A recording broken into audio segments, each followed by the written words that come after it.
ভোরের নিস্তব্ধতা ভেদ করে কেবল শোনা যায় নিঃশ্বাসের শব্দ, ঘামে ভেজা শরীর আর দৃঢ় পায়ের পদচারণা। এরা সেই সৈন্য যারা সাধারণ নয়, তারা নির্বাচিত মরণপণ যোদ্ধা। কারো চোখে নেই ভয়, কারো মনে নেই দুর্বলতা। তারা জানে একদিন প্রয়োজন হলে নিজের জীবন দিয়ে হলেও রক্ষা করতে হবে এই মাটিকে। বাংলাদেশের সার্বভৌমত্ব রক্ষার শপথ নিয়ে তারা প্রতিদিন মৃত্যুর সাথে লড়াইয়ের প্রস্তুতি নেয়। এই বাহিনীকে বলা হয় প্যারা কমান্ডো। বাংলাদেশ সেনাবাহিনী সবচেয়ে সাহসী এবং গোপনীয় শক্তি, যারা প্রতিটি অভিযানে দেশের ভাগ্য নির্ধারণ করে। তাদের কাছে যুদ্ধ মানে শুধু অস্ত্র চালানো নয়, বরং নিজের জীবন বাজি রেখে শত্রুর হৃদয়ে প্রবেশ করা। প্যারা কমান্ডোরা জানে শত্রুর গুলি যখন অন্ধকার ছেড়ে ছুটে আসে, তখন পেছনে ফেরার সুযোগ নেই। তারা শেখে কিভাবে নিঃশব্দে শত্রুর ঘাঁটিতে ঢুকতে হয়, কিভাবে পাহাড়, জঙ্গল, সমুদ্র কিংবা আকাশ যেখানেই হোক না কেন নিজের দখলে নিতে হয় প্রতিটি মুহূর্ত। তাদের প্রশিক্ষণ এতটাই কঠোর যে অনেকে মাঝপথে ছিটকে যায়, কিন্তু যারা টিকে থাকে তারাই হয় লৌহ মানব। তাদের যাত্রা সহজ নয়। শুরুটা হয় মাত্র কিছু নির্বাচিত সৈন্যের মধ্য থেকে, যারা ইতিমধ্যেই আর্মিতে ৩ থেকে ৪ বছরের অভিজ্ঞতা অর্জন করেছে।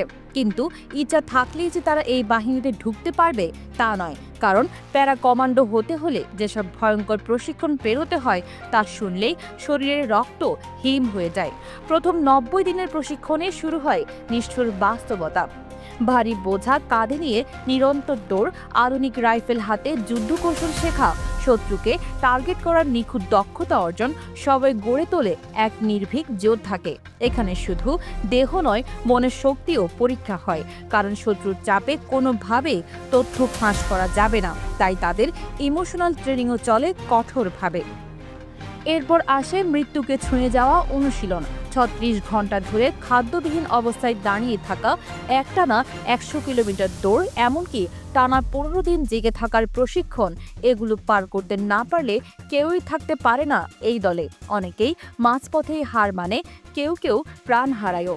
তাদের আরেকটি ভয়ঙ্কর অভিজ্ঞতা হলো পানিতে ডুবিয়ে রাখা ট্রেনিং। হাত পা বাঁধা অবস্থায় পানির গভীরে ঠেলে দেওয়া হয়, আর উঠে আসতে হয় নিজের শক্তিতে। পাহাড়ি দুর্গম পথে ম্যাপ ট্র্যাকিং, নির্দিষ্ট স্থানে মিশন সম্পন্ন করা, এসবে তাদের প্রতিদিনের পাঠ। আর সবশেষে আকাশ থেকে ঝাঁপ দেওয়া, প্যারাশুটে ভেসে শত্রুর হৃদয়ে নেমে যাওয়া, এটাই তাদের চূড়ান্ত দক্ষতা। এই প্রশিক্ষণ শেষ হওয়ার পর তারা আর শুধু সৈন্য থাকে না, হয়ে ওঠে লৌহ মানব। এক একজন একাই পুরো ইউনিটের কাজ করতে পারে। তারা জানে প্রতিটি মিশনে মৃত্যু তাদের সঙ্গী, তবুও তারা পিছু হটে না। কারণ যে জাতি মৃত্যুকে আপন করে নিতে শিখেছে, সেই জাতিকে কেউ থামাতে পারে না। প্যারা কমান্ডোরা তাই শুধু একটি বাহিনী নয়, তারা এক অদম্য প্রতিজ্ঞার প্রতিচ্ছবি। তাদের ঘামে ভেজে ওঠা ইউনিফর্মে লুকিয়ে আছে বিজয়ের পতাকা ছিনিয়ে আনার ইতিহাস। আর এই কারণেই বাংলাদেশকে যারা হুমকি দিতে চায়, তারা জানে এই মাটিতে আছে এমন এক শক্তি যাদের কাছে ভয়ও হার মানে। নিউজ ডেস্ক, নাইমা সিদ্দিকা, ভোরের আকাশ।